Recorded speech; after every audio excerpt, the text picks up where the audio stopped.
El más reciente capítulo de conflicto entre Israel y Hamás se ha tornado complejo. Lo vamos a analizar a esta hora con el señor Gabriel Ventasgal. Él es analista internacional y se conecta con nosotros desde Jerusalén. Señor Gabriel, qué placer recibirle. Gracias por el tiempo. Un gusto. Igual para nosotros. Fíjese, señor Gabriel, esto se ha complicado mucho desde esta incursión de terror de Hamás en territorio israelí. Y precisamente vamos a trasladarnos hasta este punto que inicia todo lo que estamos viendo en todos los medios de comunicación.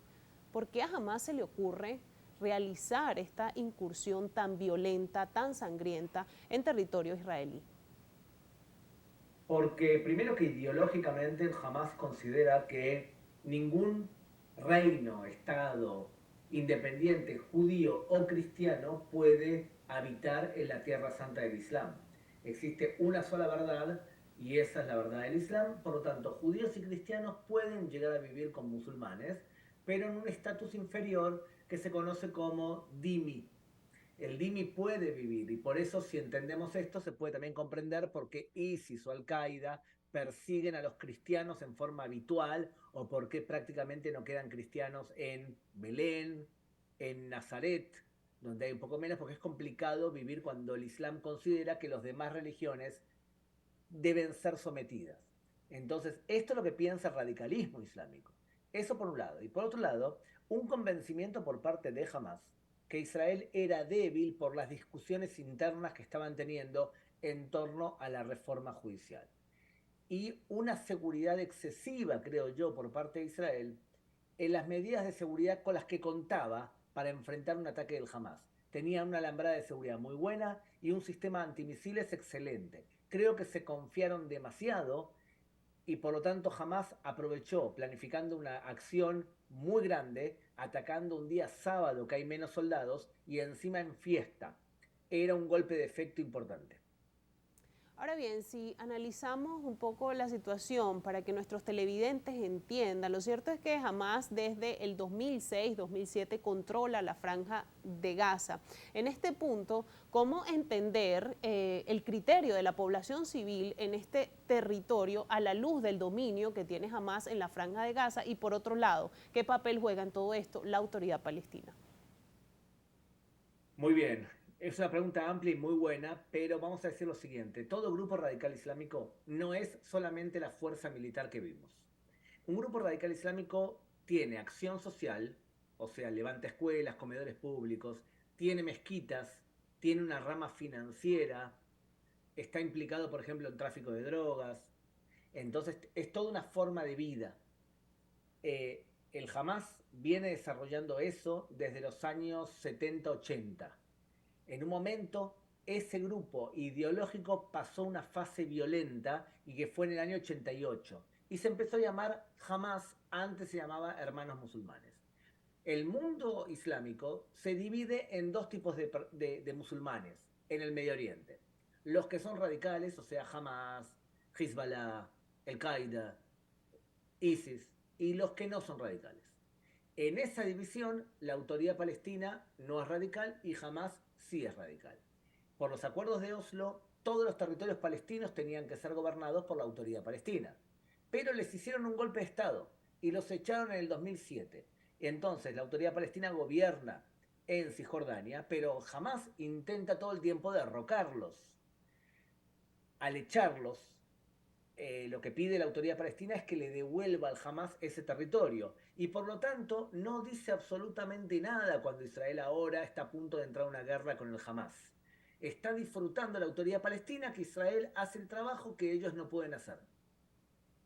Ahora, si vemos en los grandes medios actualmente, hay mucho debate y se muestran muchas imágenes como desde la fundación del Estado de Israel en 1948, pues el territorio inicial se ha ido modificando. Lo cierto es que Israel se ha enfrentado a conflictos bélicos donde ha salido victorioso. ¿Cómo entender y para explicarle a la gente estos cambios en el mapa del territorio a la luz de los argumentos de Israel? Mira, lo cierto es que nunca existió un Estado palestino antes del Estado de Israel y antes de lo que había antes, que era el mandato británico.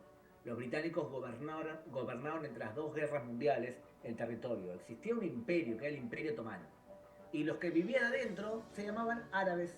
¿Por qué no se llamaban palestinos? La palabra Palestina no es una palabra árabe.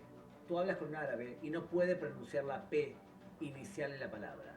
Entonces era un nombre romano que revivió con los británicos. Entonces existían árabes, que estos árabes no tenían una identidad nacional que sí desarrollaron después.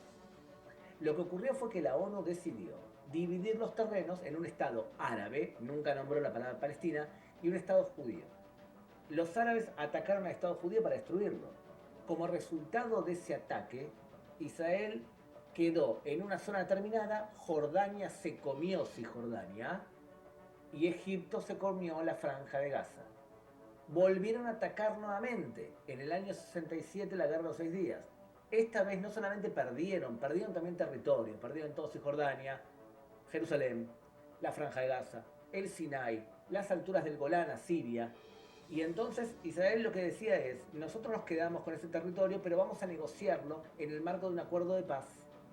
Con Egipto se firmó un acuerdo de paz. Israel entregó todo el Sinai y le preguntó a los egipcios, ¿no quieren la Franja de Gaza también? Y los egipcios dijeron, ni locos, no queremos la Franja de Gaza, porque en general la Franja de Gaza siempre fue un lugar muy extremista. A Siria fue algo parecido.